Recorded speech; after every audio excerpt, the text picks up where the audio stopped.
Hey bro, I have seen your videos on Instagram. Can you tell me how I can find it on YouTube? Oh, Sean, I was trying to find your channel on YouTube. I can't find it. The video you showed us in the presentation few days ago, where can I find it? I saw your video on Instagram. What's your channel name?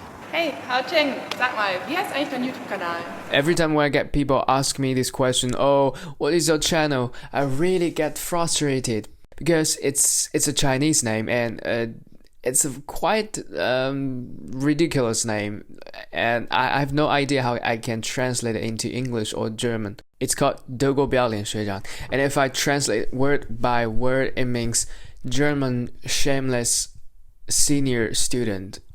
What the hell? Well, I'm very glad my videos have drawn more and more attention to people who are outside of China who don't speak Chinese. But at the meantime, I really suffer a lot explaining my channel's name to them. So I've decided to find a new name for my channel which people can understand within 1 second by just looking at it. And in fact, I've been having this idea of changing my channel's name for over a year.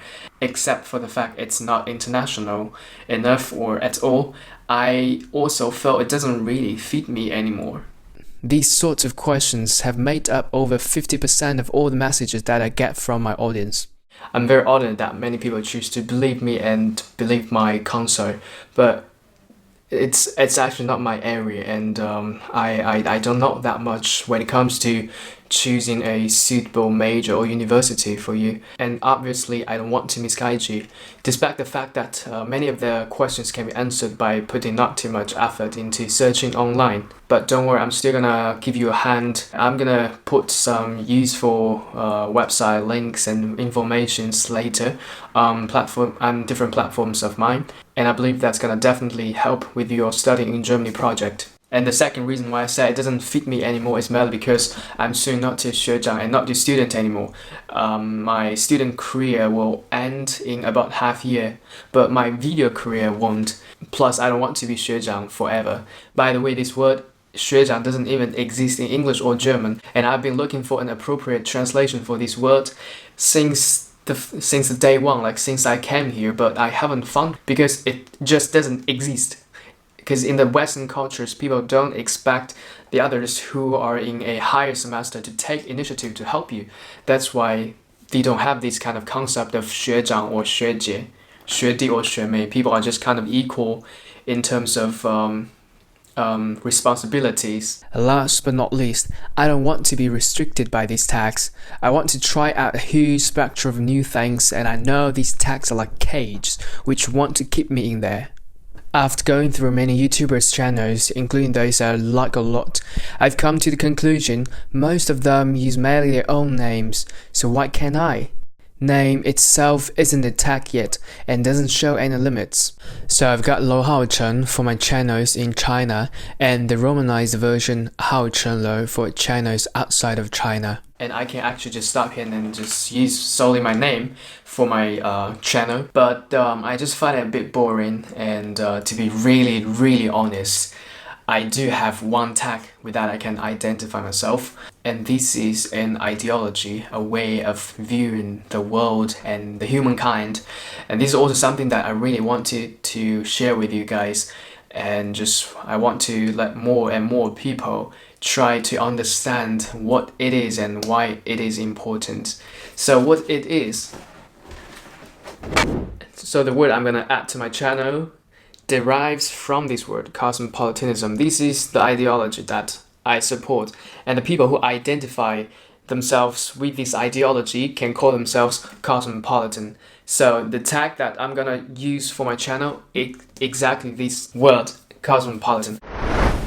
So many of you probably haven't really heard about this word or don't have many idea of this. So a synonym of cosmopolitan is world citizen or global citizen. And why I choose this as my tag, and why is it important in my opinion, for all the citizens, all the people, all the human beings now living in this planet. Let me just break it down. We live in an era where technology advances like a wired runaway horse, which has brought many miracles to humanity as well as disasters. We just learned, Sophia, I hope you're listening to me, that you have been now awarded what is going to be the first Saudi citizenship for a robot? Oh, I would to thank very much the Kingdom of Saudi Arabia. I am very honored and proud for this unique distinction. This is historical to be the first robot in the world to be recognized with a citizenship. As the famous German sociologist Ulrich Beck in his book Risikogesellschaft, in English Risk Society, has emphasized, the society where we're living now is fulfilled with different sorts of risks, despite of classes, nationalities, religions. We everyone are exposed to these risks, no one can really escape from them. Yes, we as human beings have tons of problems and challenges to deal with.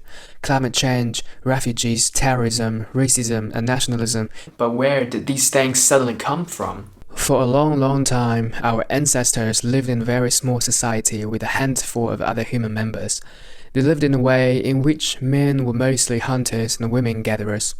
They stayed usually their whole lives in their small society and didn't need to know people from elsewhere, or they probably didn't even know there were many others of their own kind out there. Gradually, we humans have found out a way to domesticate some animals and plants, such as sheep and chicken, wheat and barley. These technological developments enabled our ancestors to settle down with a larger group of population. We entered into the so-called agrarian society. Lots of these small societies emerged throughout the world. During a very long time, some groups have grown up to quite a big scale, which nowadays we call civilizations. They started to explore the world and had found out there were other civilizations in the world which are very different than their own. And those civilizations had some very cool things, such as natural resources, plants, and objects. Apparently, it was not really hard for our ancestors to come to this idea to trade these kind of things with the other civilizations. That's why the word China doesn't only mean the country, but also the porcelain. After I started the age of discovery. And followed by the industrial revolutions in the West, ships, trains, and airplanes have made it easier and easier to explore the world. Different nations became more and more interdependent upon each other for the sake of trade, colonization, and cooperation. We humans have never been so mobile in history, and the mobility has very quickly overstepped the corporeal limits thanks to the invention of mass media such as newspaper and television. With the emergence of internet in the late 20th century, everyone who has the access to it can easily explore every corner around the world within minutes. We can watch films and shows from Hollywood to Bollywood, listening to the music from hip-hop to K-pop. We can travel anywhere in the world at an affordable cost for many people. McDonald's colonized the world again, and Made in China flooded in all stores. We call this process and phenomenon globalization. So globalization has brought so many awesome achievements and convenience to us, but alongside also a lot of problems and challenges that I've just mentioned above. But we need to find a way to deal with them. Otherwise, the possibility is just gonna get higher and higher that our race is just gonna vanish in the very near future by our own hand. So for the last part of this video, which is also the most important part, I'm gonna find a nice place to talk to you guys.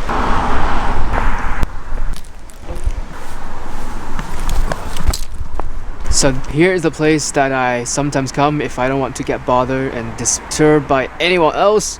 It's actually on the roof of somebody's garage, but I suppose it's fine and nobody really has to care about that. The reason why I like here is because here you can really have a really good view, especially like they're very far away. You can see the signature Chemnitzer Chemery and also the church. And then you have a very big sky you can watch from here, and I really enjoy it. So we used to have only the sense of belonging to a tiny tribe of hundreds of people, but with the time, this sense of belonging gradually expanded to a city and a nation of thousands and millions of people.